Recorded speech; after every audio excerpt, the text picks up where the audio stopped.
Good morning, good morning,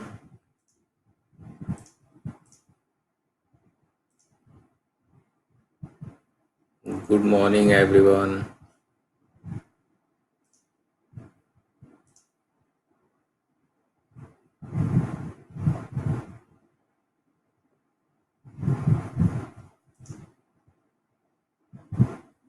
Okay,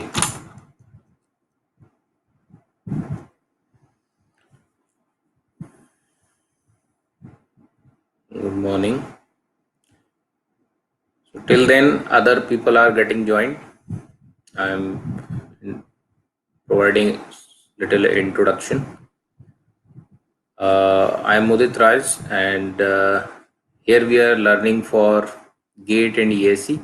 Okay, this is my profile, and I have been teaching for last 9 years, 10 years for different competitive exams like CSE, ESE, GATE, and PSU. My MTech is in design engineering from IIT Delhi. My BTech is in mechanical engineering. These are my specialized subjects of design. However, I have been teaching nearly all subjects of mechanical engineering last 9, 10 years. Those who have this link, they can directly follow me on Unacademy platform.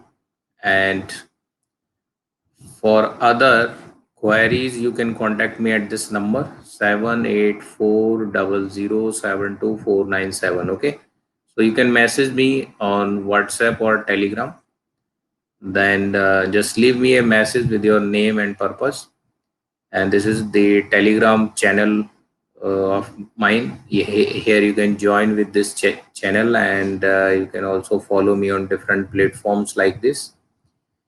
Here mainly we are covering the syllabus of GATE and ESE. So those who want to really crack these exams with sincere preparation, serious preparation, they want to do, they can get the subscription for at least 1 year.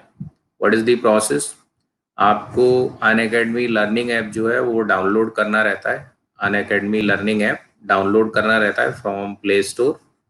Download करने के बाद app को आप जैसे ही download करेंगे उसके बाद यहाँ पर अपना गोल सेलेक्ट करेंगे. You will select your goal here GATE and ESE. When you will select goal here, आपको यहाँ पर सारे फैकल्टीज, क्लासेस, कोर्सेस ये दिखने लग जाते हैं. After that, you can search here with my name, Mudit Raj.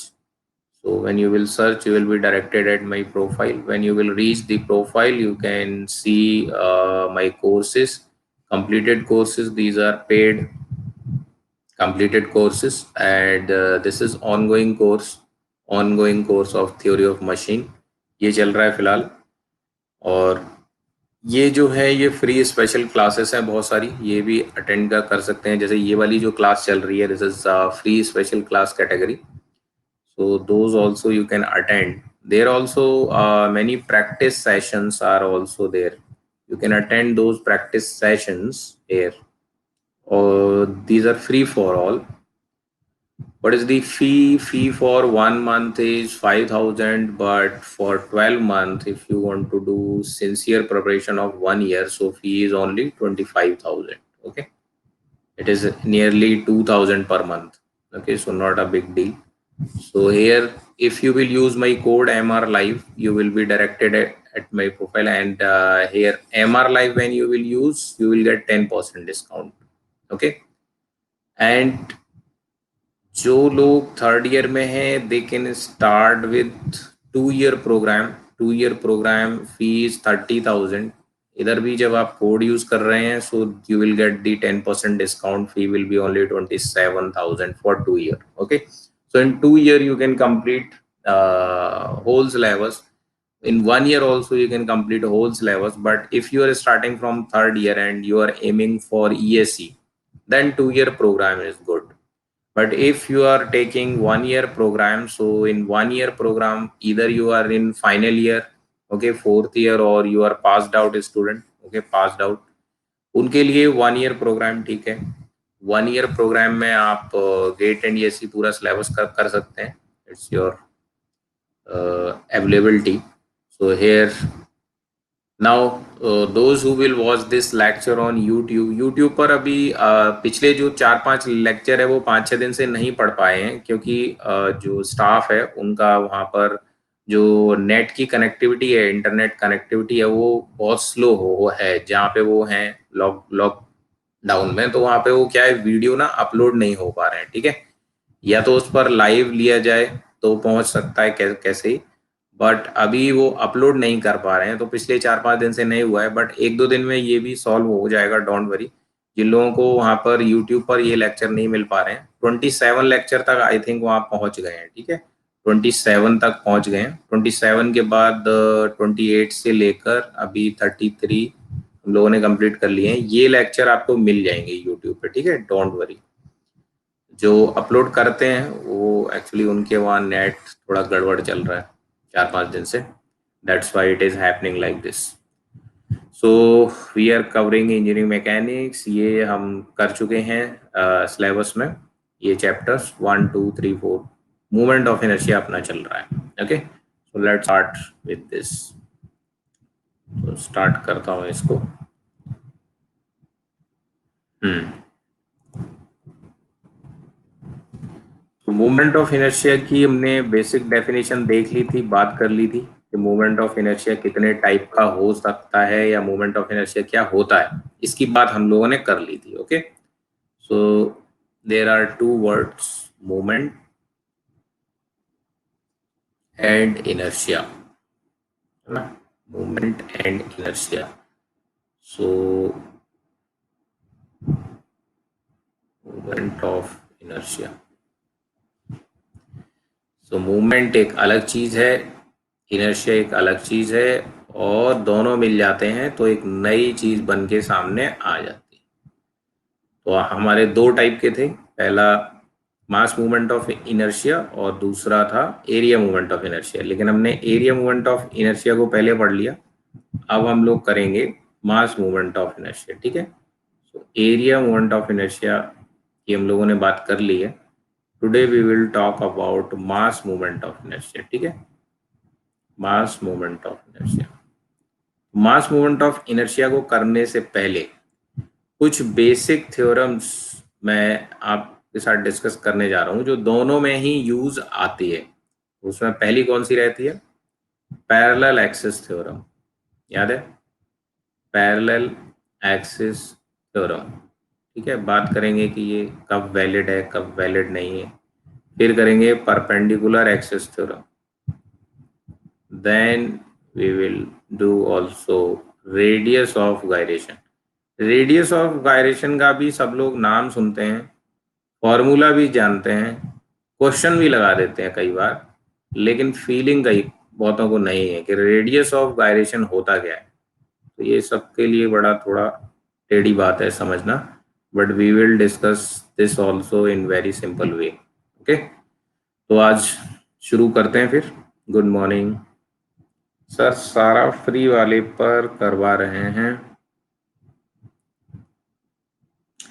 Crash course है, उसमें भी मैं जितना मैक्सिमम देने की कोशिश कर रहा हूँ वो आपको दे रहा हूँ, don't worry about that, okay.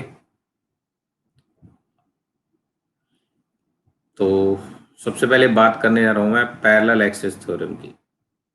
Parallel axis theorem,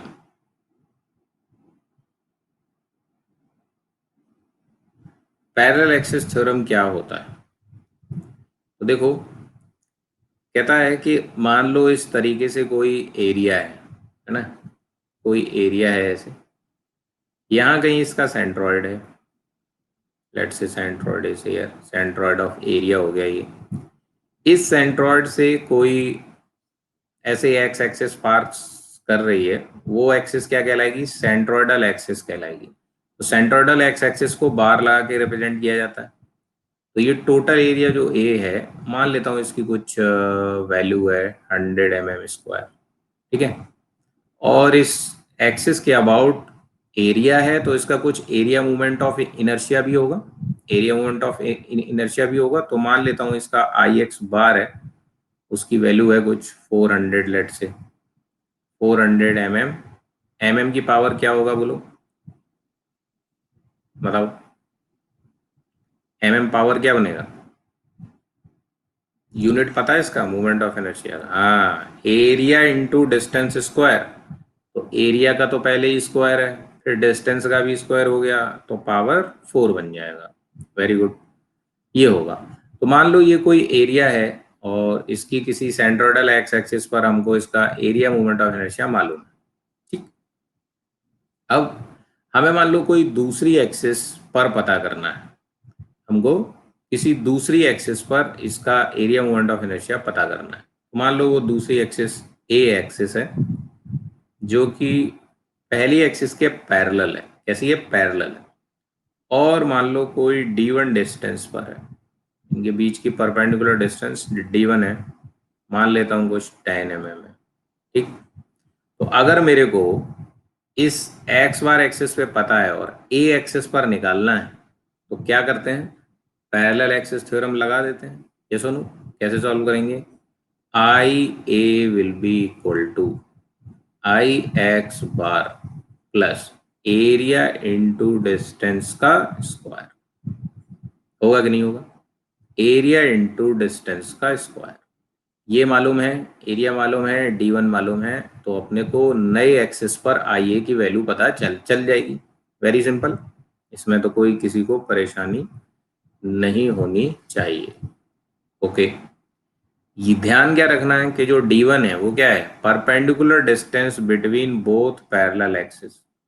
perpendicular distance between both parallel axis. तो जब आपको ए पे पता करना है, तो आपने जंप कहाँ से कहाँ किया है? आपने जंप कहाँ से क्या किया है? आपने एक्स एक्सिस सेंट्रोइडल से ए एक्सिस पे जंप किया है। तो इसका पता था तो ए का मालूम चल गया। अब ए का अगर पता है, ए एक्सिस पर पता है, तो क्या बी एक्सिस कोई और एक्सिस है जो ए के पैरेलल, उस पे पता कर सकते हैं क्या? उसकी मान लो यहाँ से यहाँ d2 डिस्टेंस आपको पता है, कुछ 20 mm है मान लीजिए। तो आई ए इक्वल टू क्या था? आई एक्स बार प्लस ए इंटू डिस्टेंस का स्क्वायर। तो बी इक्वल टू, जैसे यहाँ से यहाँ का पता कर लिया, तो यहाँ से यहाँ का पता कर सकते हैं क्या? इसको I A plus area into distance square ऐसे लिख सकते हैं कि नहीं? बोलो, लिखा जा सकता है कि नहीं? यस और नो? इसमें किसी को कोई दिक्कत तो नहीं है? यस और नो बोलो, यस और नो? हम्म, तो कुछ लोग नो भी बोल रहे हैं। गुड। हाँ, तो ऐसे नहीं कर सकते हो, you can not do like this. तो इसको लिखना जरूर है और फिर काटना भी है। ऐसे लिखो और काट दो, ऐसी गलती कभी नहीं करनी है। Okay, so you can not do like this. हम यहां से यहां पर जंप किए थे, तो उसी तरह अगर बी पे पता करना है तो यहीं से जंप कर सकते हैं। We can always go from the centroidal only. ये दोनों नॉन सेंट्रोइडल एक्सिस हैं, ए से बी या बी से ए का डायरेक्ट पता नहीं किया जा सकता। You can not draw like this. तो अगर मेरे को बी का पता करना है तो मुझे एक्स एक्सिस से ही जाना पड़ेगा। मतलब I B equal to I X bar plus area into distance square. तो अब एक्स और बी के बीच में टोटल डिस्टेंस क्या बन जाएगी बोलो? d1 प्लस d2 का होल स्क्वायर बनेगा कि नहीं बनेगा? होल स्क्वायर बनेगा कि नहीं बनेगा? बात समझ आई कि नहीं आई? तो ये गलती 90% लोग करते हैं। ये गलती 90% लोग करते हैं, जो कि नहीं करनी चाहिए। ठीक है, this is your correct way of solving.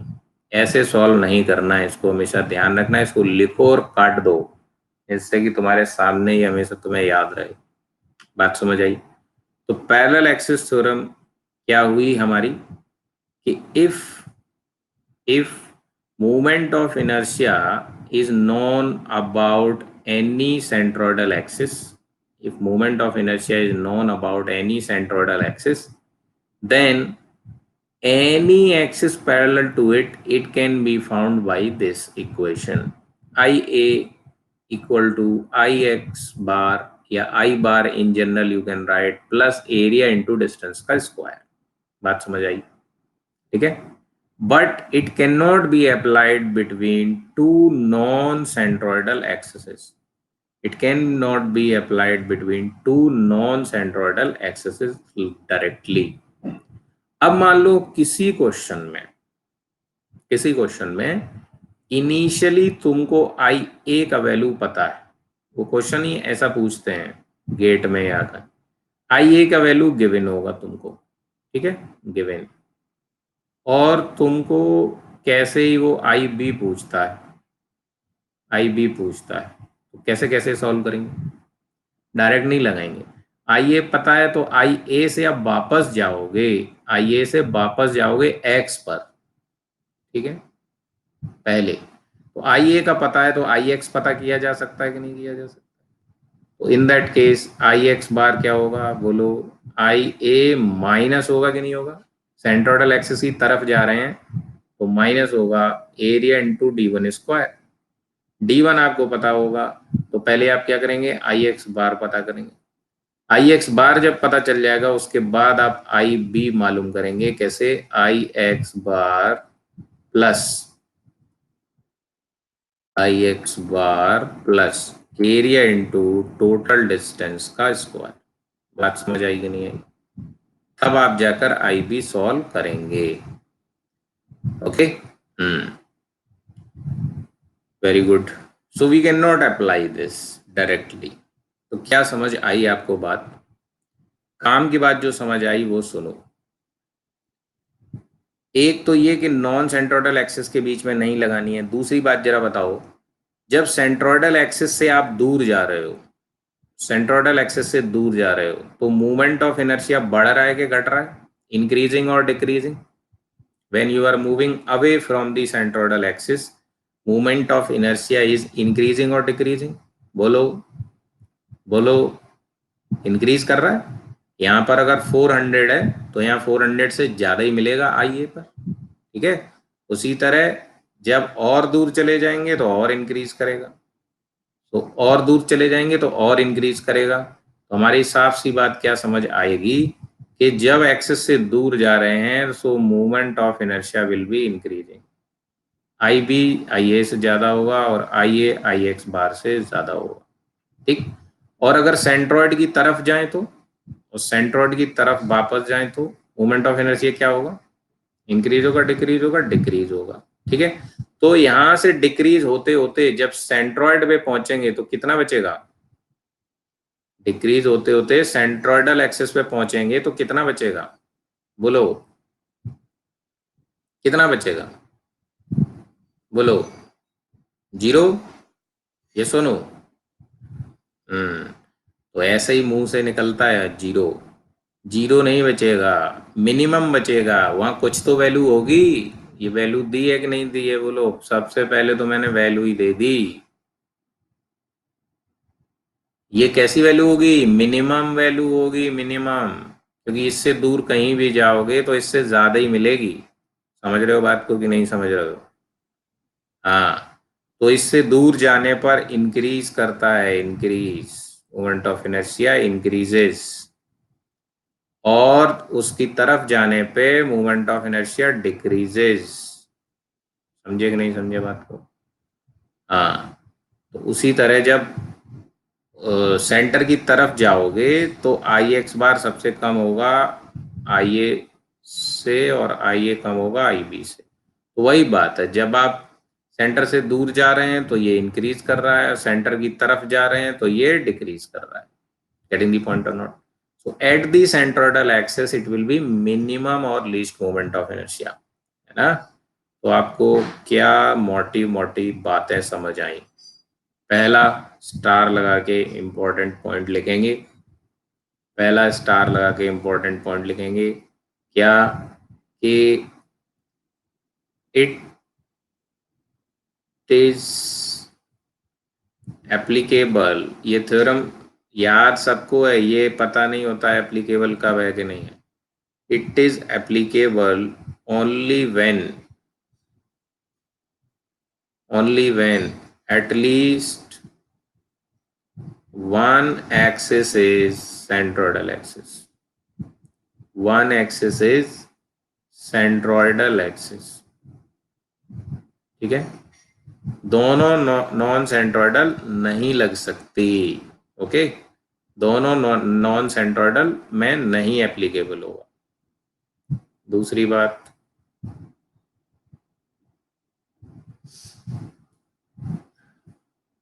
On going away, ongoing away from from centroid of area, moment of inertia increases, and towards the centroid,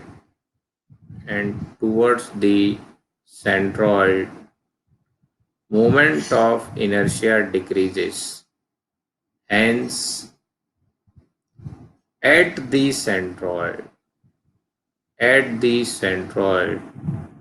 moment of inertia is the least or minimum moment of inertia. Least or minimum moment of inertia, not zero, not zero. Zero नहीं होता है, तो इसको दिमाग में बिठा लो।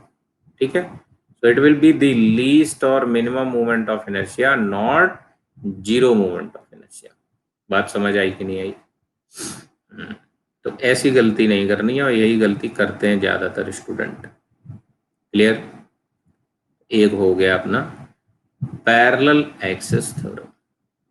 ठीक, अब बात स्टार्ट करते हैं परपेंडिकुलर एक्सिस थ्योरम की। ओके, परपेंडिकुलर एक्सिस थ्योरम की बात शुरू करते हैं। तो second is your perpendicular axis theorem. Perpendicular axis theorem.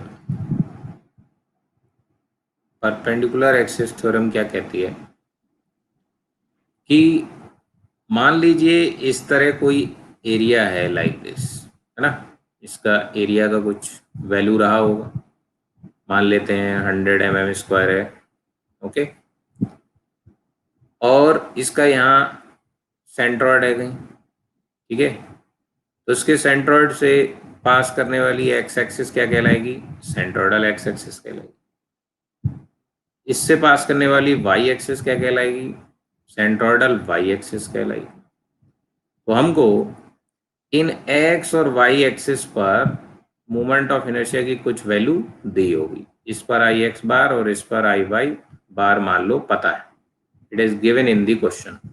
ठीक, और ये दोनों एक्सिस कैसी होनी चाहिए? इसी के प्लेन में होनी चाहिए, in same plane of the area, और वो दोनों आपस में किस पे होनी चाहिए? 90 डिग्री पे होनी चाहिए, 90 डिग्री पे होनी चाहिए। तब कोई तीसरी एक्सिस जो इन दोनों के परपेंडिकुलर है, परपेंडिकुलर टू दी प्लेन, तो वो जेड एक्सिस बन जाएगी। तो जेड वार एक्सिस पर अगर मुझे पता करना है तो परपेंडिकुलर एक्सिस थ्योरम कैसे लगाते हैं कि उधर का Z will be equal to उधर का एक्स प्लस उधर का वाई, दोनों और एक एक्स और वाई को जोड़ देंगे तो परपेंडिकुलर एक्सिस थ्योरम बन जाएगी कि मुझे जेड पे निकालना है तो I X plus I Y को जोड़ दो। कंडीशन यहाँ क्या क्या है देखो, एक्स और वाई हैं वो दोनों क्या है? इन सेम प्लेन है, इन सेम प्लेन। ठीक है, और आपस में किस पे हैं? 90 डिग्री पे हैं, और जेड एक्सिस को भी इन दोनों के साथ 90 डिग्री एंगल बनाना चाहिए। This is also making 90 degree angle like this, 90 degree angle like this। ये सुन, ये एंगल भी 90 डिग्री होगा 3D में, और ये एंगल भी 90 डिग्री होगा like this. All three axis are mutually perpendicular. Okay, so all are making 90 degree angle between them, so this will be called perpendicular axis theorem। अब इधर का x इधर का y पता था तो इधर के z पे मिल गया, लेकिन आपको मान लो किसी और जनरल z एक्सेस पे पूछे जो कि कहाँ से पास कर रही है? जो कि यहाँ से पास कर रही है। ठीक है, तो ये कोई जनरल x एक्सिस हो गई, ये कोई जनरल वाई एक्सिस हो गई, ये कोई जनरल जेड एक्सिस हो गई, और ये कोई जनरल पॉइंट ओ हो गया। इससे पास कर रही है सारी की सारी। ठीक है, तो अब आपको जेड पे पता करना है, तो कैसे कैसे करेंगे, कैसे कैसे करेंगे। पहले आप एक्स बार से एक्स पता करेंगे पैरेलल एक्सिस थ्योरम लगा के। मान लो डिस्टेंस d1 है, फिर वाई बार से वाई पता करेंगे, मान लो डिस्टेंस d2 है। जब एक्स और वाई दोनों पता हो जाएगी तो क्या लिखेंगे, उधर का z इक्वल टू उधर का x प्लस उधर का y। लिख सकते हैं कि नहीं, लिख सकते हैं कि नहीं। So this will be like this, solve हो जाएगा, है ना। अब मान लो आपको किसी क्वेश्चन में ये जेड और जेड बार के बीच की डायरेक्ट कोई परपेंडिकुलर डिस्टेंस आपको गिवन है, ये आपको आर मान लो गिवन है। This is the direct perpendicular distance between Z and Z axis. तो जेड और जेड बार एक्सिस जो है वो दोनों क्या होंगी आपस में, पैरेलल। तो डायरेक्ट फॉर्मूला भी लगा सकते हैं कि नहीं, बोलो। I Z equal to I Z bar plus area into perpendicular distance का स्क्वायर। डायरेक्ट फॉर्मूला भी लगाया जा सकता है कि नहीं, बोलो। यस और नो, यस और नो, यस। ठीक है, तो हम सिंपल प्रोसेस क्या है, सिंपल प्रोसेस है एक्स बार से एक्स पता करो, एक्स बार से एक्स पता करो, ठीक है। उसके बाद बाई बार से बाई पता करो, और दोनों को जोड़ दो तो जेड मिल जाएगा। दूसरा है डायरेक्ट दिया है अगर परपेंडिकुलर डिस्टेंस जेड और जेड बार के बीच में, तो आप ये भी लगा सकते हो, क्योंकि जेड बार भी कैसी है, सेंट्रोइडल। एक सेंट्रोइडल चाहिए थी, तो हम पैरेलल एक्सिस थ्योरम भी लगा देंगे। बात समझ आई, okay, good. So this is how we can find the perpendicular axis theorem. But इसमें भी देखो क्या है, क्या ये हर जगह वैलिड रहती है, परपेंडिकुलर एक्सिस थ्योरम क्या हर जगह वैलिड रहती है क्या? हम्म, हम्म, यस और नो, नो। तो कौन से ऐसे केस रहते हैं जहां perpendicular axis theorem is not valid, कौन बताएगा? हम्म,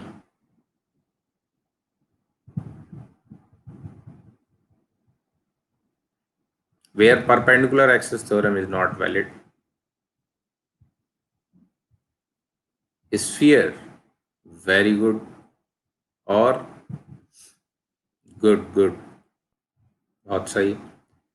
तो non planar bodies, very good, exact word यही है, नॉन प्लेनर बॉडीज मास के लिए। तो देखो हमने ये जो दोनों थ्योरम पढ़ी है, पैरेलल वाली, या मैंने एरिया माना था, ये मास के लिए भी एप्लीकेबल रहती है कि नहीं।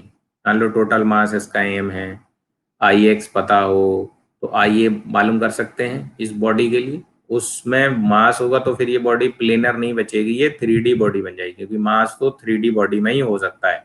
यहाँ ये कैसा है, एरिया है, तो ये कैसी बॉडी है, 2D है, 2D है ऑब्जेक्ट, ठीक है।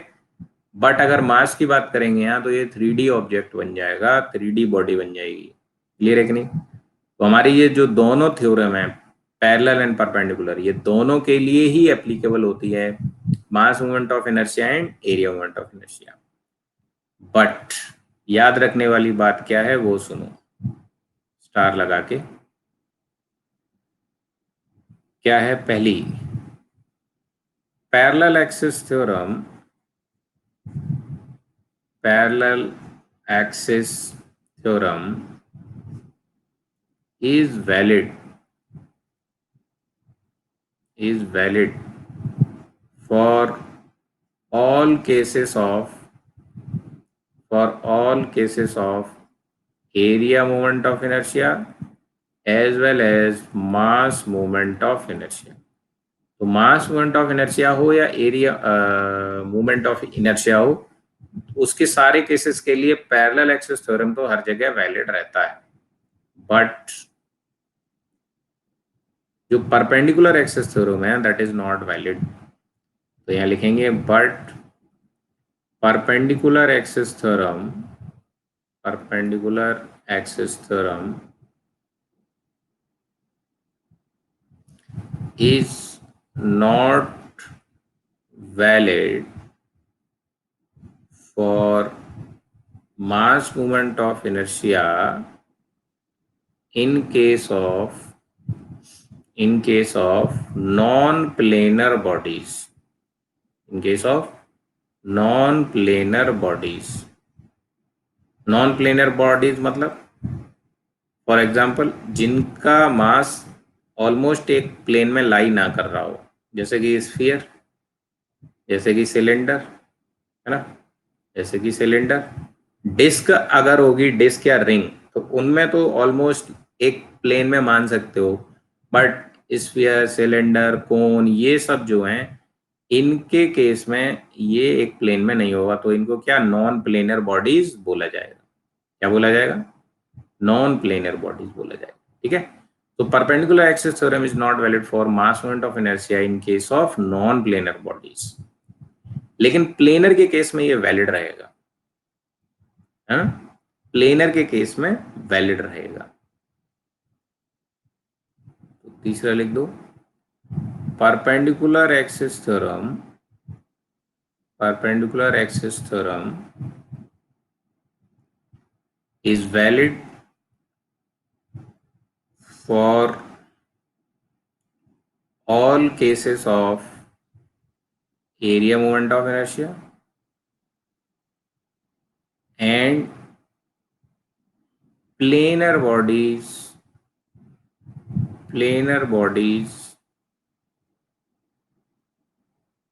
in case of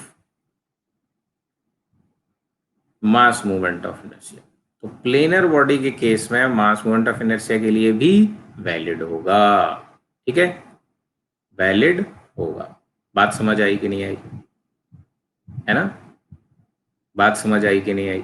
ठीक है, क्या पूछ रहे हैं?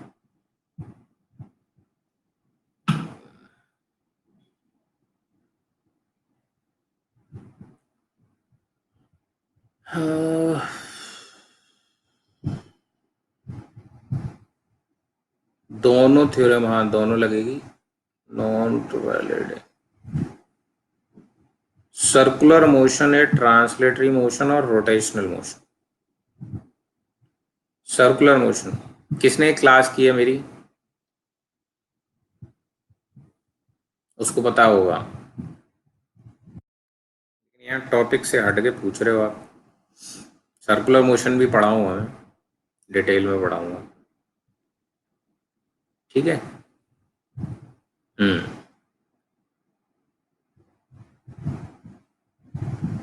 Circular motion is not rotational motion. किसी ने क्लास की है मेरी? कौन बताएगा सर्कुलर मोशन क्या होता है? आपको ये क्वेश्चन कहाँ से मिला आशुतोष वर्मा? ये क्वेश्चन कहाँ से मिला? क्योंकि ये क्वेश्चन मैंने कहीं देखा नहीं है। ये क्वेश्चन भी मैं ही बताता हूँ, आंसर भी मैं ही बताता हूँ।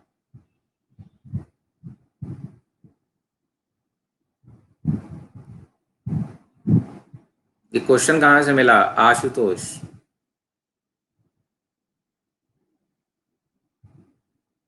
कहाँ गए, चले गए क्या?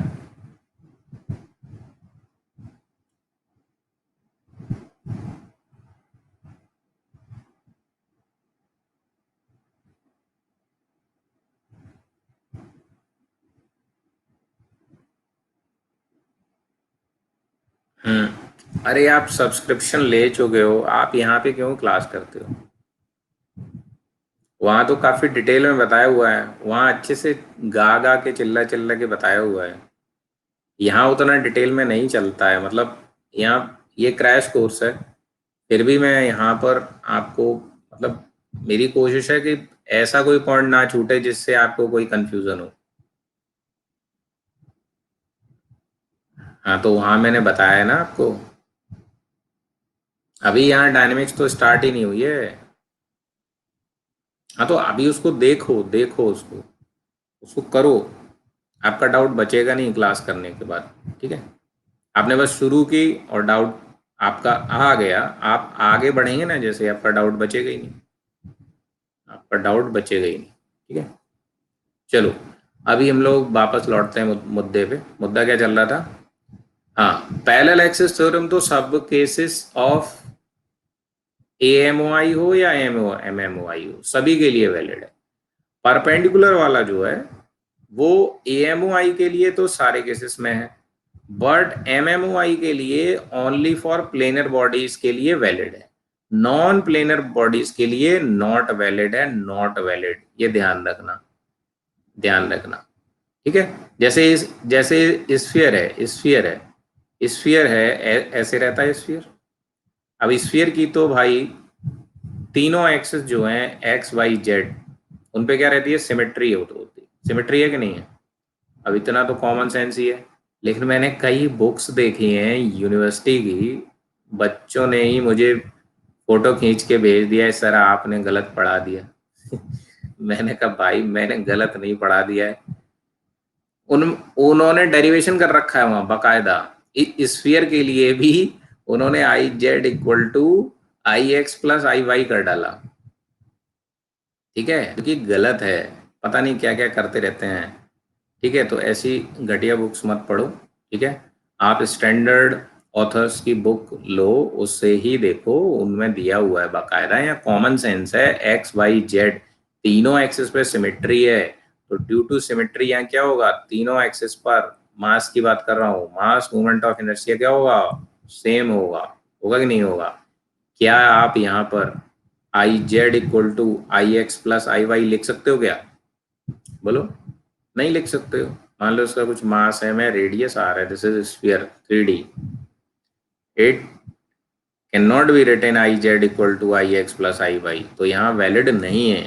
ठीक है, ये नॉन प्लेनर बॉडी हो गई आपकी, कैसी बॉडी हो गई, नॉन प्लेनर बॉडी। ठीक है, तो ये बिल्कुल सिंपल चीज़ है, इसमें इतना ज़्यादा सोचने की ज़रूरत ही नहीं है। ओके, हाँ, आगे बढ़ते हैं। तो नॉन प्लेनर्स में वैलिड नहीं होगा। अब देखो, एरिया मूवमेंट ऑफ इनर्शिया की हमने बात कर ली, और दोनों थ्योरम की बात कर ली। अब अपन बात करने जा रहे हैं, एक बहुत बड़ा कंफ्यूजन रहता है सारी दुनिया को कि रेडियस ऑफ गायरेशन क्या है। रेडियस ऑफ गायरेशन, कौन बताएगा रेडियस ऑफ गायरेशन क्या होता है, बोलो। जनरली के से डिनोट कर दिया जाता है ना, रेडियस ऑफ गायरेशन, बताओ क्या होता है, कौन बताएगा, ट्राई करो, ट्राई करो, ट्राई करो।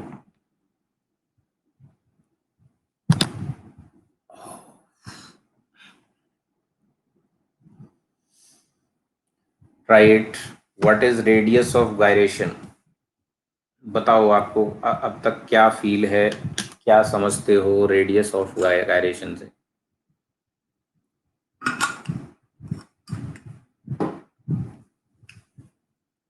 एनीवन,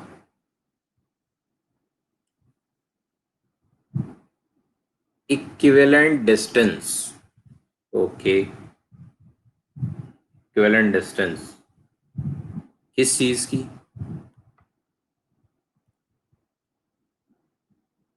इक्विवेलेंट डिस्टेंस किस चीज की, इक्विवेलेंट डिस्टेंस तो सही बात है आपकी, बट इक्विवेलेंट डिस्टेंस किस चीज की।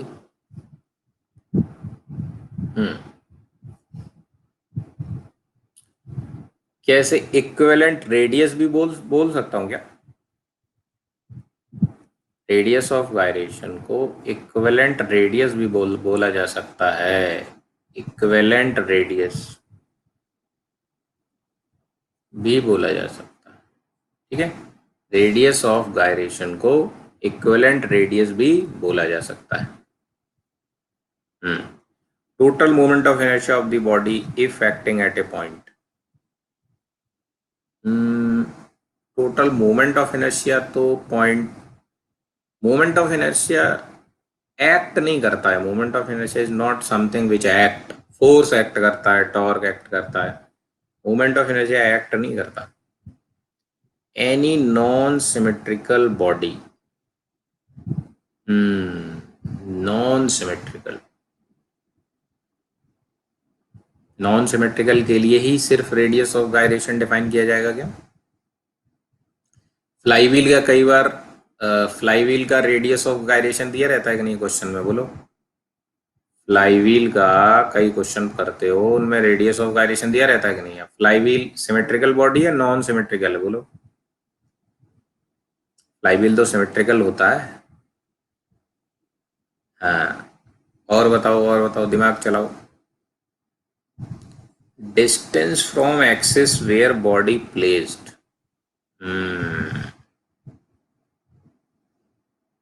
Non symmetrical. नॉन सिमेट्रिकल तो खत्म ही हो गया कंसेप्ट। फ्लाईव्हील का रेडियस ऑफ गायरेशन ही ज्यादातर क्वेश्चन में दिया रहता है। फ्लाईव्हील तो सिमेट्रिकल होता है बेटा। कभी नॉन सिमेट्रिकल फ्लाईव्हील देखा है? जहां मोमेंट ऑफ इनर्शिया निकालना डिफिकल्ट होता है। हाँ, हाँ, कुछ कुछ पहुंच रहे हो। तो डिफिकल्ट होता है, क्यों होता है? इसलिए नहीं कि वो नॉन सिमेट्रिकल होता है, इसलिए कि वो फिगर ही डिफिकल्ट होता है ना। वो ऑब्जेक्ट ही डिफिकल्ट होता है। जैसे कि हमने स्टैंडर्ड फिगर के लिए ही तो सीखा है ना, मोमेंट ऑफ इनर्शिया निकालना, रेक्टेंगल, ट्राइंगल, सर्कल। लेकिन कोई टी सेक्शन दे दिया जाए, एरिया टी शेप का दे दिया जाए, अब टी शेप के एरिया का कोई रेडियस नहीं होगा, सर्कल का तो हो जाएगा रेडियस। ठीक है, रेक्टेंगल का भी रेडियस नहीं होगा, है ना। रेक्टेंगल का भी रेडियस नहीं होगा।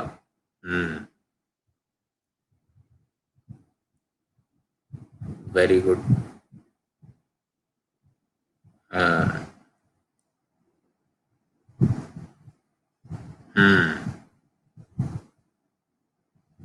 देखो, बात क्या है, रेडियस ऑफ गायरेशन।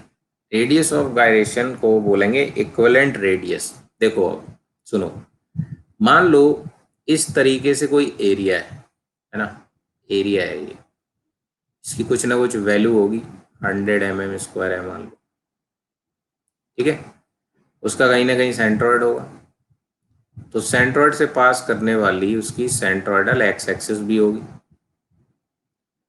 इस एक्स एक्सिस के अबाउट मान लीजिए इसका एरिया मोमेंट ऑफ इनर्शिया का कुछ वैल्यू है 400 mm⁴। सॉरी, ये गलत हो गया, स्क्वायर होगा।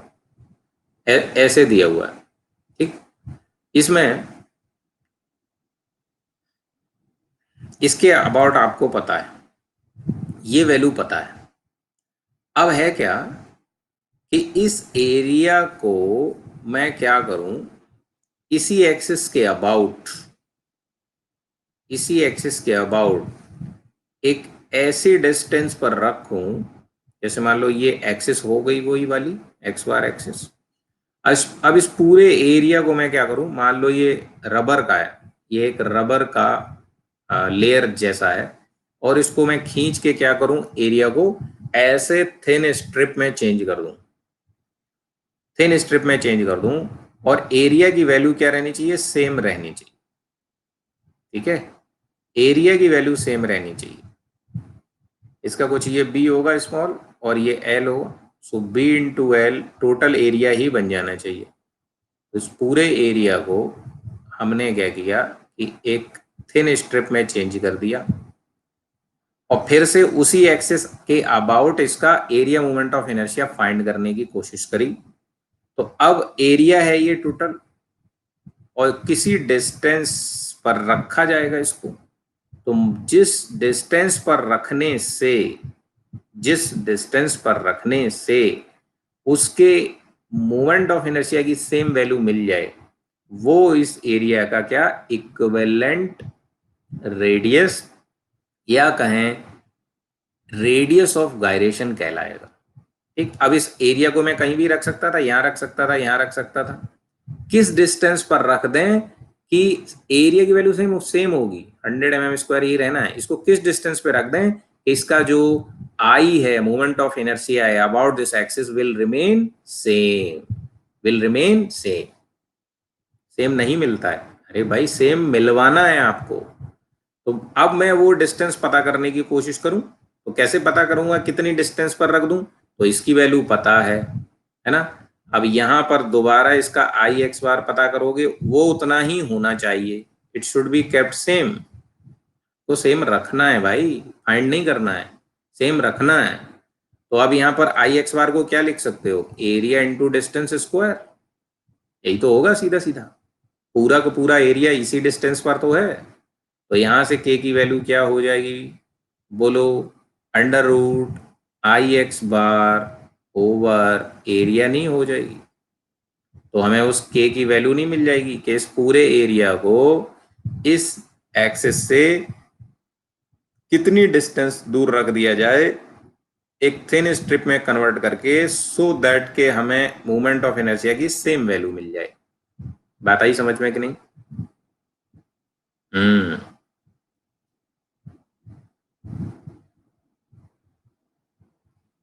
बात आई समझ में कि नहीं आई? ओके। बुक्स में इस तरीके से दिया हुआ है, इवन स्टैंडर्ड बुक में इस तरीके से दिया हुआ है। लेकिन अब मेरा कंसेप्ट सुनो, जिससे कि आपको और अच्छी फील आए।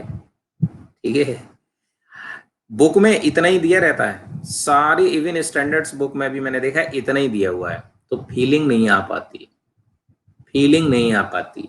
पूरी फीलिंग आई क्या? नहीं आई। नाम क्या इसका, रेडियस, रेडियस की फीलिंग नहीं आई, ये रेडियस किस एंगल से पता चल रहा है। इक्वलेंट डिस्टेंस बोल दो तो एक बार को पता चल रहा है, लेकिन डिस्टेंस का फिर मोमेंट ऑफ इनर्शिया में फीलिंग नहीं है।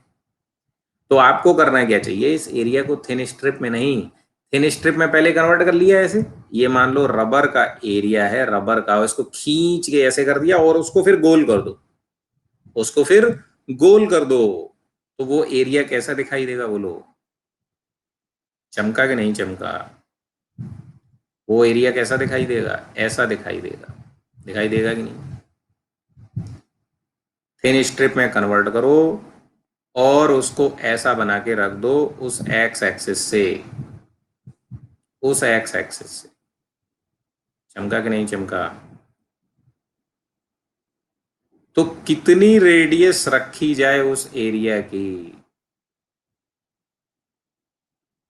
ये थोड़ा सा फिगर गलत हो गया क्योंकि मैंने 3D बना दिया, 3D नहीं होना है।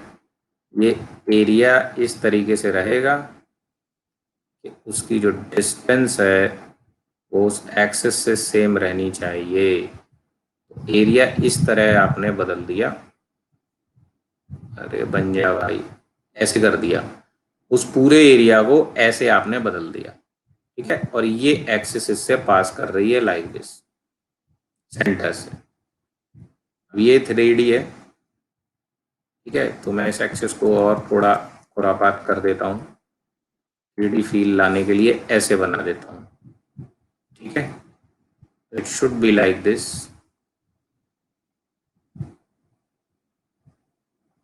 ओके, तो ये यहाँ से पास कर रही है। एरिया आपने इस तरीके से रख दिया, उस एरिया को ऐसे एक रिंग शेप में रख दिया, टोटल एरिया वही होना चाहिए। अब भी देखो इसकी डिस्टेंस इस एक्सिस से हर समय के रहेगी, इस एक्सिस से इसकी डिस्टेंस हमेशा के रहेगी। ये सुनो, अब तुम्हें फील आएगा कि ये रेडियस जैसा है, अब इसको रेडियस कहने में अच्छा लगेगा। बात समझ आई? हाँ। तो अब यहाँ पर I X bar equal to क्या होगा बोलो? I X bar equal to area into distance का स्क्वायर। तो इसकी वैल्यू वही रहनी चाहिए, तो किस रेडियस पर रख दिया जाए पूरा का पूरा एरिया रिंग बना के। ठीक है, सो ये मोमेंट ऑफ इनर्शिया मिल जाएगा। So K will be equal to root of I X bar over A. चमका के नहीं चमका? चमका के नहीं चमका? ठीक है, तो इसका अब थ्योरी क्या है? थ्योरी क्या है? थ्योरी है it is the equivalent distance, it is the equivalent distance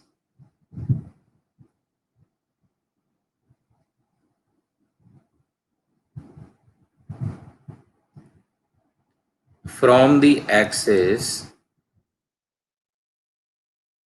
from the axis at which whole area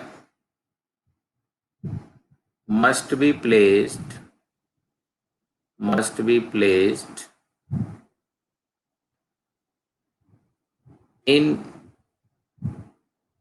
form of a thin strip, in form of a thin strip, so that its MOI will remain same.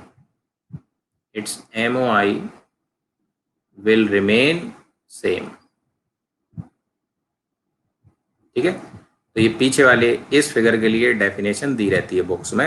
Area को एक thin strip में convert करके कितना distance पर रख दें कि उसका मूवमेंट ऑफ इनर्शिया सेम रहे, तो that distance will be called radius of gyration. ठीक है, रेडियस ऑफ गायरेशन। चमका?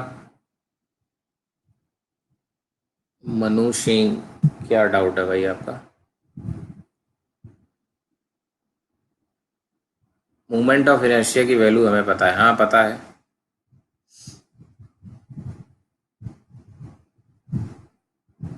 If we know I X then why we are finding the distance. ये क्वेश्चन तो मैं सुनना चाह रहा हूँ तुमसे, क्योंकि अभी कहानी खत्म नहीं हुई है ना, अभी कहानी खत्म नहीं हुई है ना। हाँ, यही क्वेश्चन सुनना चाह रहा था। अब बताओ कि ऐसा करने से तुमको मिल क्या गया? ये डेफिनेशन, पहले डेफिनेशन समझ में आई कि नहीं आई? क्या बोल रहा है बुक में, क्या बोल रहा है? यही बोल रहा है कि इफ एक एरिया को थिन स्ट्रिप में कन्वर्ट करके उस एक्सिस से कितना दूर रख दें कि सेम मूवमेंट ऑफ एनर्जी मिल जाए, वो डिस्टेंस इसकी रेडियस ऑफ गायरेशन कहलाएगी, इक्विवेलेंट डिस्टेंस कहलाएगी। लेकिन इस करने से मिल क्या गया? तो यहाँ फीलिंग नहीं आ पा रही थी, इसलिए मैंने इसको ऐसे रिंग शेप में रख दिया। अब फीलिंग रेडियस बोलने की आती है। ठीक है, so this is my modification. तो ऐसा क्यों कर रहे हैं, कौन बताएगा? क्यों कर रहे हैं, कौन बताएगा?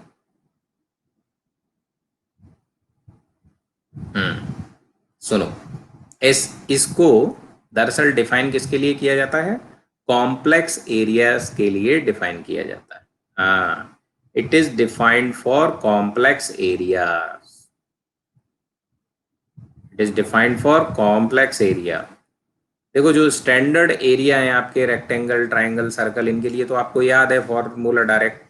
लेकिन मान लो तुमको टी शेप का एरिया दे दिया जाए, टी शेप का एरिया। अब इसका एरिया मूवमेंट ऑफ इनर्शिया कुछ ना कुछ तो होगा ना। इसको दो एरिया में कन्वर्ट कर लोगे तुम, एरिया A1 A2, फिर इसका कंबाइंड सेंट्रोइड पता कर लोगे, वहां पर इसकी टोटल एक्स बार वो होगी एक्सिस। ठीक है, तो दोनों की हेल्प से क्वेश्चन पूरा सॉल्व करा के इसका आई एक्स बार फाइंड करोगे। ये फर्स्ट ईयर में करते थे कि नहीं करते थे? आई एक्स बार फाइंड कर लोगे कि नहीं कर लोगे? बोलो, कर लेते थे। अब उसके बाद क्या है, इसका आई एक्स बार की वैल्यू मिल जाएगी तुमको, अगर A1 A2 सारी डायमेंशन सब कुछ पता है। पहला काम होगा सेंट्रोइड पता करना, दूसरा काम होगा उस सेंट्रोइड पर इसका एरिया मूवमेंट ऑफ इनर्शिया पता करना। करते थे वो क्वेश्चंस।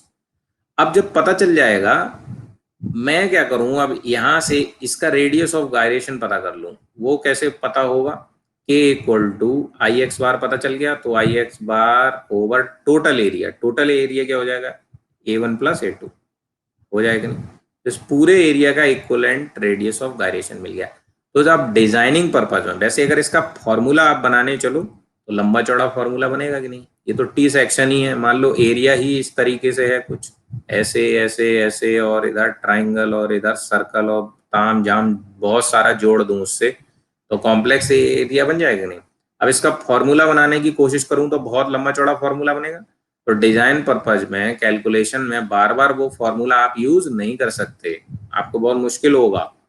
तो क्या किया जाता है कि पहले उसका आई एक्स बार पता कर लिया। अब कैलकुलेशन में जहां जहां वो फंसेगा, ठीक है, कैलकुलेशन में जहां जहां वो फंसेगा, तब हम उसको सिंप्लीफाई करने के लिए रेडियस ऑफ गायरेशन से बार बार मल्टीप्लाई करते जाएंगे।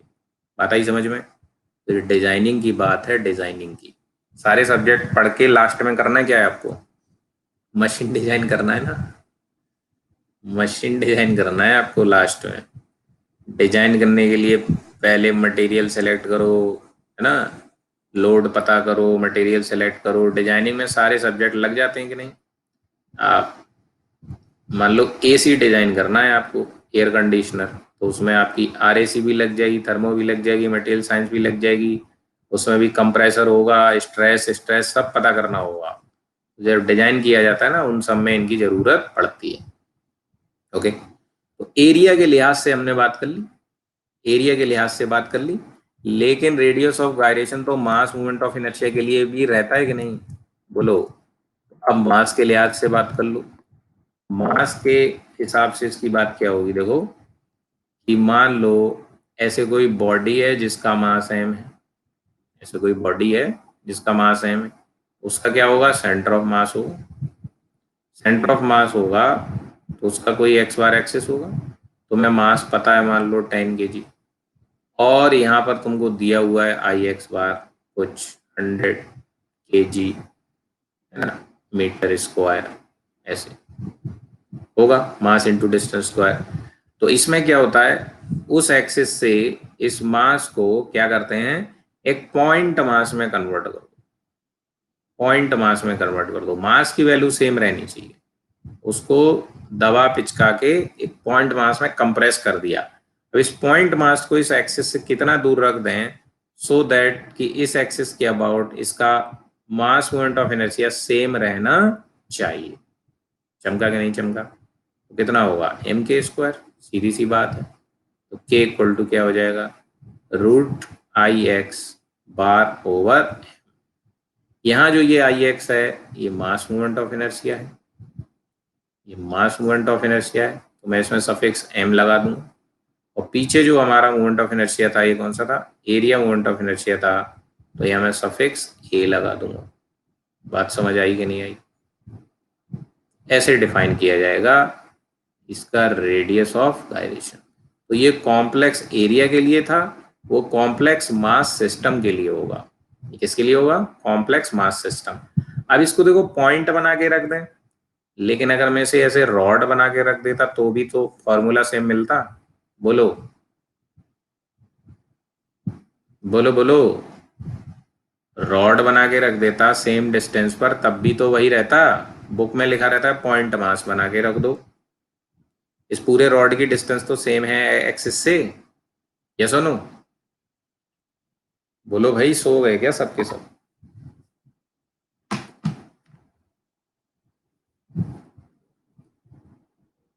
हाँ, तब भी सेम होगा। और क्या बताओ, अगर रेडियस की ही फील लेनी है तो मैं इसे रिंग जैसा नहीं बना सकता हूं, मैं इसे रिंग जैसा नहीं बना सकता हूं, रिंग जैसा बना दूं, इसी मास को रिंग में बदल दो, तो और अच्छा लगेगा कहने में कि ये रेडियस है भैया हमारा, लगेगा ना, कहने में अच्छा लगेगा, रेडियस है। उस मास को, उस मास की एक ऐसी रिंग बना दो, तोड़ मरोड़ के रिंग में कन्वर्ट कर दो। अब उसकी कितनी रेडियस होनी चाहिए उस मास की, उस एक्सिस से, कि उसका आई का वैल्यू उतना ही मिल जाए। समझे बात को कि नहीं, दिस शुड रिमेन सेम, है ना, चमक गया कि नहीं। इस बार ये मास है, पिछले बार ये एरिया था, एरिया, ये ध्यान रखना। ये यहाँ स्ट्रिप की फॉर्म में है, ऐसे ऐसे ऐसे, ये प्लेन होगा प्लेन, लेकिन ये रिंग है, ठीक है। हाँ, क्लियर है जी। अब ये किसके लिए डिफाइन होगा, कॉम्प्लेक्स मास सिस्टम के लिए। कॉम्प्लेक्स मास सिस्टम क्या होता है, जैसे फ्लाई व्हील होता है।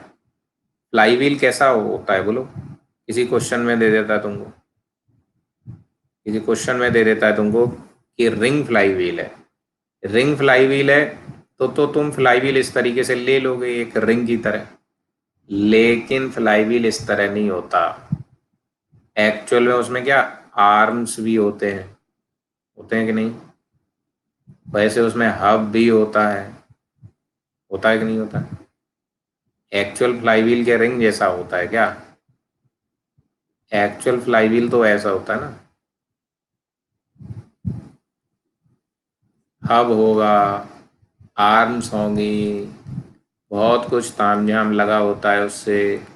तो क्या उसका पूरा का पूरा मास सरकमफ्रेंस पे लाई करता है क्या, नहीं, तो ना वो पूरी तरह रिंग है, ना वो पूरी तरह डिस्क है, तो ना तो रिंग का फॉर्मूला लगा सकते हो ना डिस्क का लगा सकते हो। अगर इसका फॉर्मूला बनाने बैठूं मैं तो लंबा चौड़ा फॉर्मूला बनेगा कि नहीं। इन आर्म्स की शेप पे भी डिपेंड करेगा, ये आर्म की शेप कैसी है, स्ट्रेट है ऐसी या ऐसे है, ठीक। तो इसका कॉम्प्लेक्स फार्मूला बनेगा जाके, तो बार बार फार्मूला यूज नहीं करना है। हम क्या करेंगे, सोचेंगे कि इस पूरे को तोड़ मरोड़ के एक रिंग बना दो। उस रिंग की कितनी रेडियस हो, उस रिंग की कितनी रेडियस हो, ठीक है, कि उतना ही मोमेंट ऑफ इनर्शिया मिल जाए। तो आजकल तो क्या हो गया, कंप्यूटराइज सिस्टम हो गए, कंप्यूटराइज सिस्टम हो गए। जैसे अपने कार का व्हील बैलेंसिंग और अलाइनमेंट कराते हो, कार का व्हील बैलेंसिंग और अलाइनमेंट कराते हो कि नहीं कराते हो, बोलो। गए हो कभी कभी कराने, अलाइनमेंट कराने गए हो कभी। हाँ, तो जब व्हील बैलेंसिंग और अलाइनमेंट कराने जाते हो, वो क्या करता है, वो व्हील को लेता है और एक मशीन पे लगाता है इस तरीके से, देखा है ना, और इसको घुमाता है, और ऐसे वो उसका जो सिस्टम है वो पूरा एक कंप्यूटर से कनेक्ट रहता है। उस पर रीडिंग चलती रहती है, देखिए ना रीडिंग कैसे चलती है। तो जैसे ही आजकल तो इतना एडवांस सिस्टम हो गया है, कोई व्हील लोगे कैसी भी शेप का हो, तुम्हारा जो व्हील होता है टायर होता है उसमें वो रिम भी होता है, उसकी कॉम्प्लेक्स शेप है ना, तो वो डिस्क है ना रिंग है। जैसे उसको चढ़ा के आप उसको घुमाओगे तो उसमें आपने पर्टिकुलर टॉर्क दिया, पर्टिकुलर टॉर्क से उसका अल्फा घूमने का ये मशीन डिटेक्ट कर लेती है, अल्फा डिटेक्ट हो जाता है। तो टॉर्क आपको पता, अल्फा पता, तो आई उसका तुरंत कैलकुलेट हो गया, आपको कुछ करना ही नहीं है, स्क्रीन पे दिख जाता है आपको उसका आई, बात आई समझ। उसका मूवमेंट ऑफ इनर्शिया स्क्रीन पे कैलकुलेट होके आ जाएगा, ठीक है। तो वो फिर व्हील बैलेंसिंग कैसे करते हैं, वो देखते हैं कि अगर कोई अनबैलेंस मास है, मान लो कहीं व्हील पिचक गया या क्या हो गया, तो आपने देखा वो व्हील पे वो एक इतना छोटा सा एक एक्स्ट्रा मास लगा देते हैं, एक्स्ट्रा मास लगा देते। मान लो रिम कहीं से पिचक गया है, तो जब पिचक गया है तो उधर अनबैलेंस फोर्स, सेंट्रीफ्यूगल फोर्स जो होगा वो कम काम करेगा, दूसरी तरफ ज्यादा करेगा। तो इस छोटे से मास को वो उसके अपोजिट में चिपका देते हैं बस। मान लो अनबैलेंस फोर्स इस तरफ मिल रहा है, तो इस चिप्पी को यहाँ पे चिपका देते हैं वो, उसका फोर्स इस तरफ मिलने लग जाता है, तो वो बैलेंसिंग हो गई, खत्म, ठीक है। ये बैलेंसिंग कहलाती है। और अलाइनमेंट क्या होता है कि चार के चार व्हील हैं वो तुम्हारे एक जैसे कर दें, स्ट्रेट एकदम। मान लो तुम्हारे तीन व्हील ऐसे हैं, तीन, और एक है वो थोड़ा टेढ़ा जा रहा है ऐसे, तो ये घिसेगा ना ज्यादा, ये वाला घिस जाएगा, ये जल्दी टायर घिस जाएगा, समझ रहे हो। अगर अलाइन नहीं है, चार के चार एक ही लाइन में नहीं चल रहे हैं, ये वाला अगर टेढ़ा है थोड़ा ऐसा, तो इसका समझ सकते हो मोशन कैसा हो रहा होगा, टी प्लस आर मोशन, तो ये घिसेगा ज्यादा, तो वो व्हील घिस जाएगा जिसका अलाइनमेंट सही नहीं होगा। तो इन सारी चीजों में फिर इसका यूज होता है, बात समझ आई। तो आजकल तो रेडियस ऑफ गायरेशन तुम मशीन पे चढ़ाओ, उसको तुरंत रीडिंग मिल जाएगी तुमको कि किसी का रेडियस ऑफ गायरेशन कितना है। तो डिजाइन पर्पज में, इंडस्ट्रीज में अब इतना सब कैलकुलेशन कोई नहीं करता, आजकल तो सब कंप्यूटराइज्ड हो गया। वो बॉडी उस पर लगा दो, एक बार घुमाओ, टॉर्क लगाओ, अपने आप सब कैलकुलेट हो जाता है। बात आई ना समझ में, इंडस्ट्री में कैसे चलता होगा ये, ठीक है। So this is all about the radius of gyration complex mass system के लिए और कॉम्प्लेक्स एरिया सिस्टम के लिए डिफाइंड होता है, कैलकुलेशन को इजी करने के लिए होता है इक्विवेलेंट ऑफ द पॉइंट। तो चलिए आज हमने और एक तीन कंसेप्ट कर लिए, parallel, perpendicular and radius of gyration. इससे ज़्यादा डिटेल में आई डोंट थिंक कि आपको मिल सकता है, ओके। कोई डाउट हो तो पूछो। हम्म, कोई डाउट हो तो पूछो। सर जब रिंग में कन्वर्ट करेंगे तब रिंग का एमओआई लेंगे या वही कॉम्प्लेक्स बॉडी का। बेटा कॉम्प्लेक्स बॉडी का जितना होगा, तो वो रिंग कितनी बड़ी बनाई जाए कि उसका कॉम्प्लेक्स बॉडी के बराबर ही रहे, सीधी बात ये है। मतलब रिंग का जो आएगा ना मोमेंट ऑफ इनर्शिया, वो कॉम्प्लेक्स बॉडी के ही बराबर रहना चाहिए, नहीं तो इक्विवेलेंट कहां से हुआ, ठीक है। जैसे 10 लोग किसी कार को धक्का लगा रहे हैं, है ना, 10 लोग किसी कार को धक्का लगा रहे हैं, मैं कहूं तुम 10 के 10 हटो, मैं तुम्हारे इक्वलेंट भीम को लेके आ रहा हूं, भीम अकेले लगा देगा। तो value of force by 10 people and by 1 people should remain same ना, तभी तो इक्वलेंट बोला जाएगा। तो वैल्यू ऑफ फोर्स वहां सेम रहनी चाहिए, तो वैसे ही यहाँ value of moment of inertia same रहना चाहिए। उस हिसाब से रेडियस ऑफ गायरेशन कितना मिल रहा है वो कैलकुलेट आपको करना रहता है। फिर उसको कैलकुलेशन में जगह जगह डायरेक्ट फॉर्मूला लिख देते हैं, m×k², क्योंकि फिर फ्लाईव्हील का मास कैलकुलेट करना तो इजी है ना, व्हील को तौल लो तुम, सीधा उसका वेइंग मशीन पे मास फाइंड कर लो, ×k² करते रहो, हो गया काम खत्म। जैसे टायर है, आपका व्हील है, कार का व्हील है, बाइक का व्हील है, अब इनका फॉर्मूला लिखने बैठोगे तो बहुत कॉम्प्लेक्स फॉर्मूला बनेगा, वो नहीं बनाना है। ठीक है, और बताओ। Sir I have a doubt, मुझे प्लस सब्सक्रिप्शन लेना है और मैं ये जानना चाहता हूँ एक बैच में कितने मैक्सिमम स्टूडेंट होते, कितने मैक्सिमम स्टूडेंट होते हैं, उससे तो आपको कोई फर्क ही नहीं पड़ना चाहिए, क्योंकि अभी तो मैक्सिमम,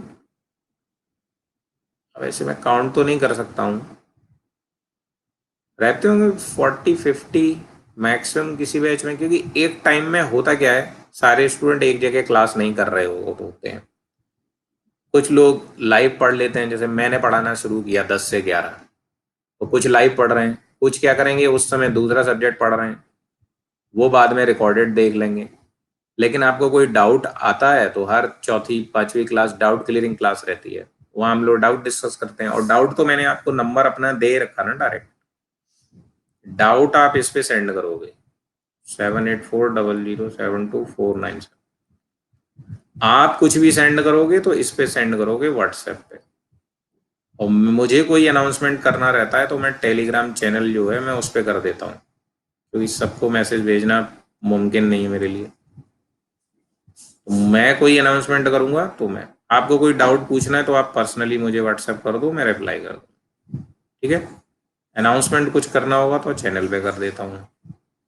तो जैसे यही क्लास चल रही है ऐसे ही चलती है, जैसे ये क्लास चल रही है वैसे ही वो प्लस की क्लास चलती है, सेम रहता है, सेम एक्सपीरियंस है। ठीक है,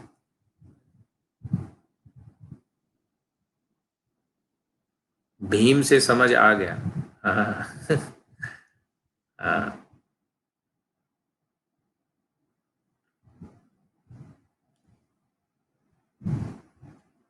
सर रेक्टेंगुलर केस में एमओवाई कैसा लेंगे मिनिमम, मतलब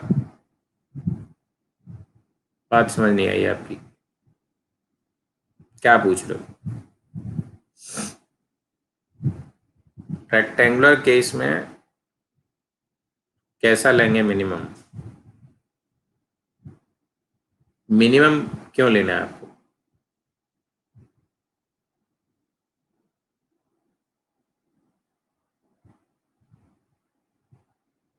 बोलो बोलो, टाइम हो गया, बताओ।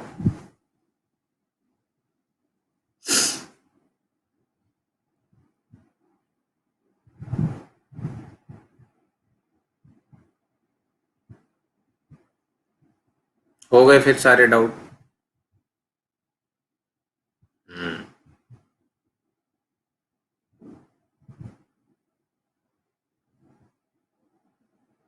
सर के की वैल्यू,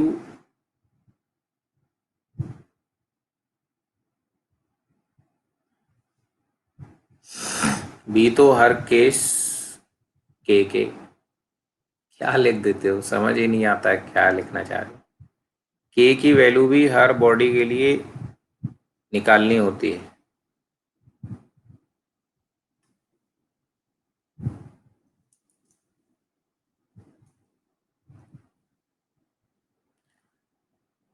सुनो मेरी बात, सुनो मेरी बात,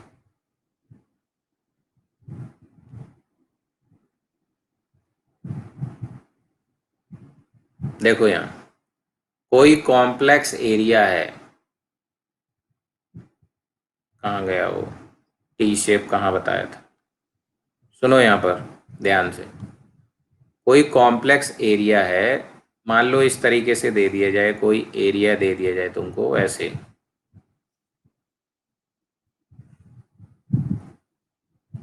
ठीक है?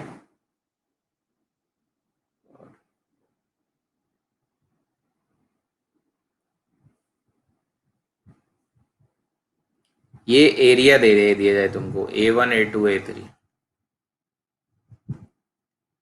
अब तुमको पहली बात पूछे इस पूरे का सेंट्रॉइड ऑफ एरिया बताओ, निकाल लोगे कि नहीं? ये इसका C1 होगा या इसका C2 होगा? फर्स्ट ईयर में करते थे कि नहीं? ये बिल्कुल ही भूल गए क्या? C1 C2 C3 इस तरीके से होंगे, उनकी हेल्प से इनका सी पता कर लोगे, कहीं ना कहीं होगा पूरे बॉडी का, मान लो यहाँ है, होगा कि नहीं होगा? ठीक है, अब वहां पर फिर एक्स एक्सिस बना लो, वो पूरे फिगर की एक्स बार हो जाएगी, ये A1 की x1 बार होगी, ये A2 की x2 बार होगी, ये A3 की x3 बार होगी। अब एक्स बार पर इन सारे एरिया का A1 इंटू ये डिस्टेंस, A2 इंटू ये डिस्टेंस, A3 इंटू ये डिस्टेंस करके इस वाली एक्सेस पर टोटल फिगर का आई एक्स बार कैलकुलेट कर लोगे कि नहीं कर लोगे?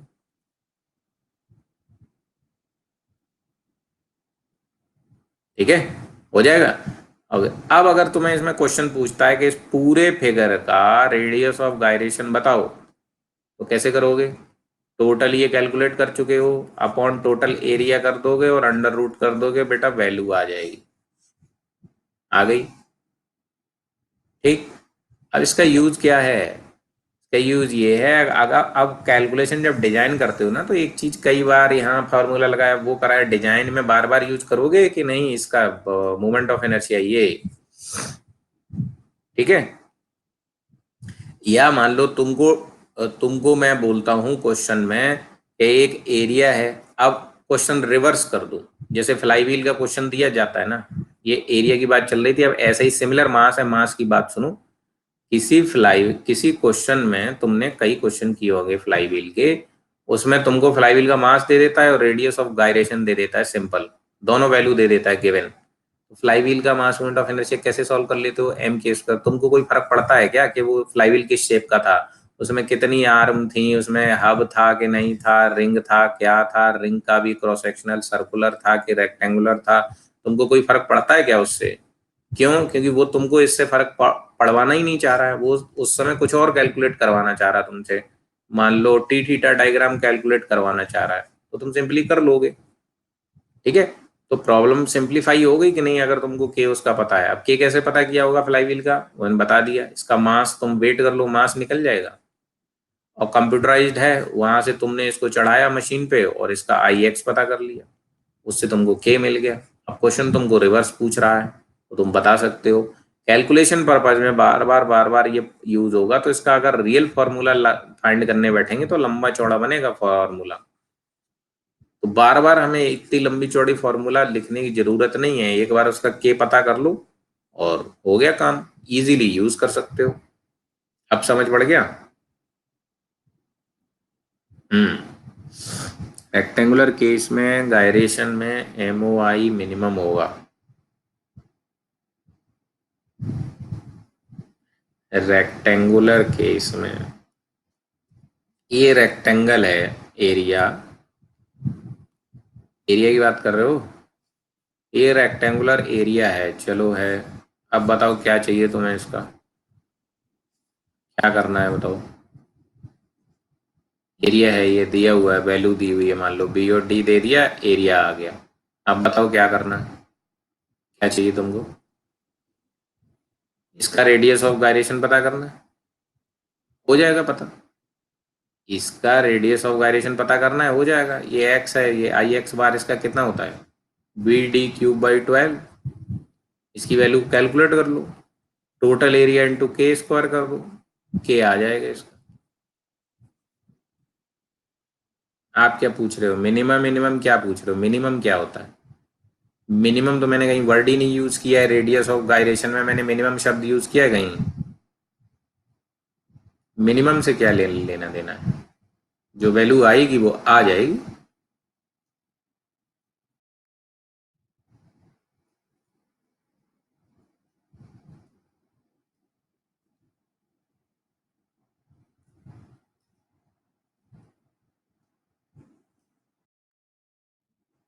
बोलो बोलो, डाउट क्लियर हुआ आपका या नहीं?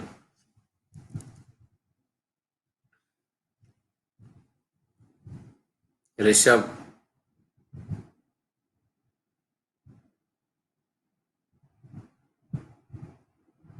अच्छा, आप ये तो नहीं कहना चाह रहे हो कि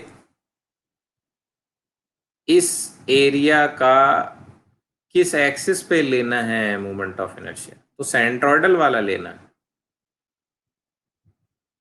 सेंट्रोइडल, और सेंट्रोइडल मिनिमम होता ही है, वो तो बताया मैंने।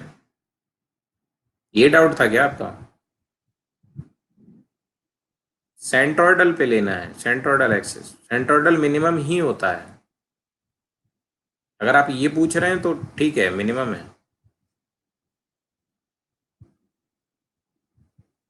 क्लियर?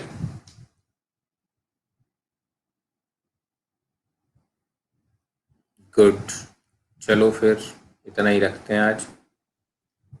आगे मास वाली बॉडीज का मास मोमेंट ऑफ इनर्शिया करेंगे, फ्यू केसेस, एक दो क्वेश्चन भी करेंगे। ठीक है, चलो फिर मिलते हैं नेक्स्ट क्लास में।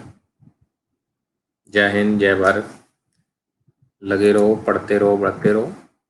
और जो लोग लेट आए हैं उनके लिए इंफॉर्मेशन, जो लोग भी ज्वाइन करना चाह रहे हैं ना, तो आप सिंपली ज्वाइन कर सकते हैं।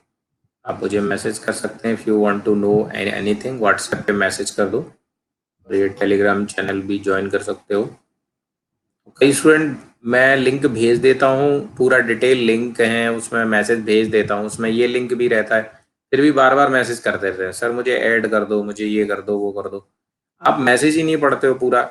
इस सारे लिंक भेज देता हूँ मैं आपको साथ में, मैसेज पूरा पढ़ा तो करो। गेट एंड ईएससी, इसके लिए हम लोग मेनली टारगेट कर रहे हैं। So those who are trying to prepare seriously, वो सब्सक्राइब कर सकते हैं। अपना अनअकैडमी लर्निंग ऐप डाउनलोड करिए, यहाँ पे गोल सेलेक्ट करिए गेट एंड ईएससी, यहाँ आप मेरे नाम से सर्च करिए, then you will reach my profile. तो वहाँ पर आपको प्लस कोर्सेज दिखने लग जाएंगे पेड, इन पे आप क्लिक करेंगे। वैसे मैं भी आपको लिंक सेंड कर देता हूँ, अगर आपने मुझे मैसेज किया हुआ है तो डायरेक्ट इनका लिंक सेंड कर देता हूँ मैं। उस लिंक पे आप क्लिक करेंगे या किसी पेड कोर्स पे आप क्लिक करेंगे तो आपका ऑटोमेटिकली सब्सक्राइब करने का ऑप्शन खुल जाता है। वहाँ सब्सक्राइब आप जैसे ही क्लिक करेंगे तो आपको ये ऑप्शन खुल जाएंगे। ठीक है, तो आप 1 ईयर के लिए कर रहे हैं तो 25,000 फी ऑनलाइन आप पे कर सकते हैं। हाँ, कुछ लोग पूछ रहे थे ईएमआई, किसने मैसेज किया था, ईएमआई बन जाता है कि नहीं? ईएमआई बन सकता है अगर आप क्रेडिट कार्ड से पे कर रहे हैं तो। ठीक है, क्रेडिट कार्ड से अगर आप पे कर रहे हैं तो ईएमआई बन जाता है ये 25,000। ठीक है, लेकिन इसको आप क्रेडिट कार्ड जरूरी है उसके लिए, मंथली फी के लिए। ठीक है, लेकिन आपको सेलेक्ट पूरा ही करना होगा, ये नहीं आप 1 मंथ, अगर आपने ये गलती कर दी 1 मंथ कर दिया सेलेक्ट तो हर महीने 5,000 लगेंगे। फिर ये गलती नहीं करनी है, फिर 12 महीने में कितने हो जाएंगे? 60,000। ये गलती मत कर देना। ठीक है, तो अगर आप 1 ईयर के लिए कर रहे हैं तो इसको सेलेक्ट करना, फिर ईएमआई आपका अपने आप कितना, ये 2,000 रुपये जाएगा पर मंथ। समझ रहे हैं? इस तरीके से होगा कुछ। और कोड जैसे यूज कर देंगे तो आपका फी रिड्यूस होके 22 दिखने लग जाएगा, 22,500। ओके, नाउ जो 2 साल का प्रिपरेशन करना चाह रहे हैं उनका फी 27,000। Okay, so this is how. See you in next class. Okay,